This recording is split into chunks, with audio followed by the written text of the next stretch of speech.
He drove behind the transport truck that brought the chimpanzees to the sanctuary. He was one of their very first new true friends. His initial role was as director of operations. In that capacity, he was responsible for overseeing the care of the chimpanzees at the sanctuary, and he also designed and built many improvements to the facility, including Young's Hill, the chimps' 2-acre habitat. In his role as co-director, he does all of that, but he also manages finances, human resources, and as a part of his overall role of operational oversight, he also was very instrumental, as all of you were 2 years ago, in almost having to take those chimps out of the fire.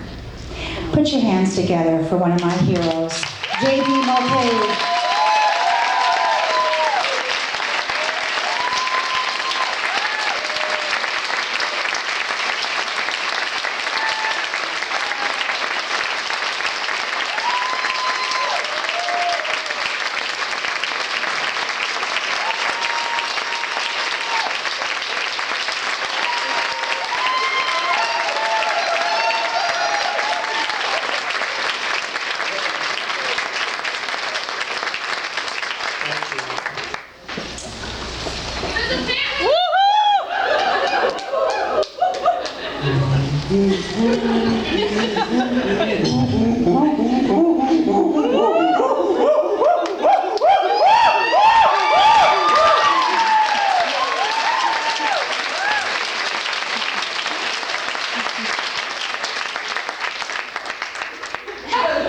The wine helps, definitely.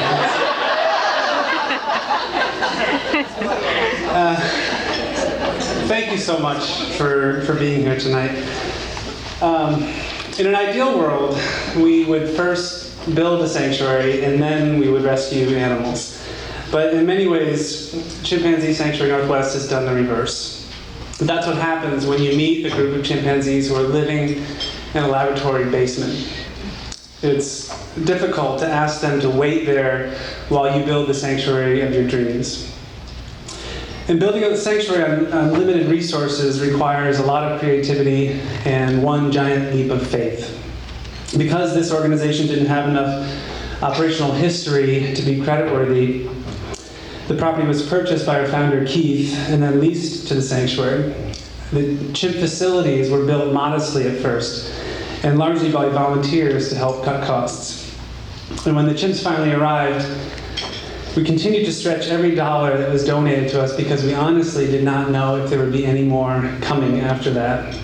In fact, there's photographic evidence of this. Our first blog posts were actually done sitting at the computer workstation in the sanctuary kitchen, sitting on top of an overturned trash can, because at the time we couldn't imagine spending money on something as frivolous as a stool. And I'm proud to say that today, in addition to owning not one but several stools, we have managed to build a sanctuary that I think is worthy of these 7 chimpanzees.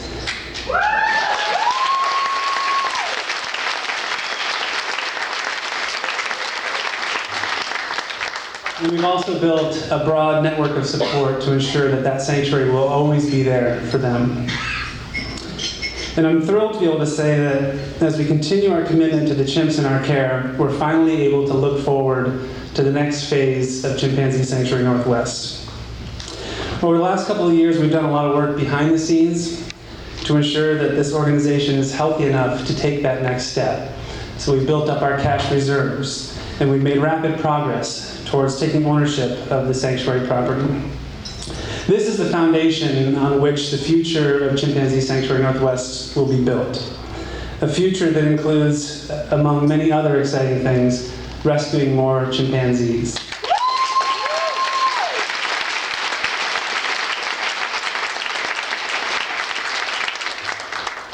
And with your help tonight, that future, which once seemed so distant when we were sitting on that overturned trash can, is just around the corner finally.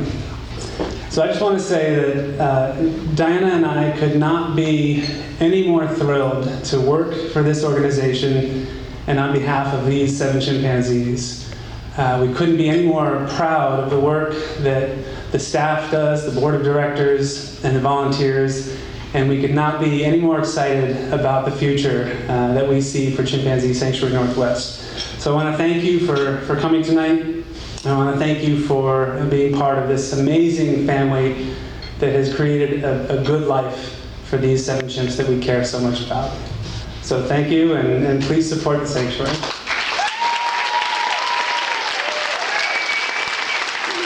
Thank you, J.D. Thank you, sir. So this portion of the evening, which is kind of the cherry on the cake, we're offering you an opportunity to raise your paddle at a variety of levels. But let me share with you what our goal is, because I'm goal-oriented for those of you that know me or have seen me before. That's surprising.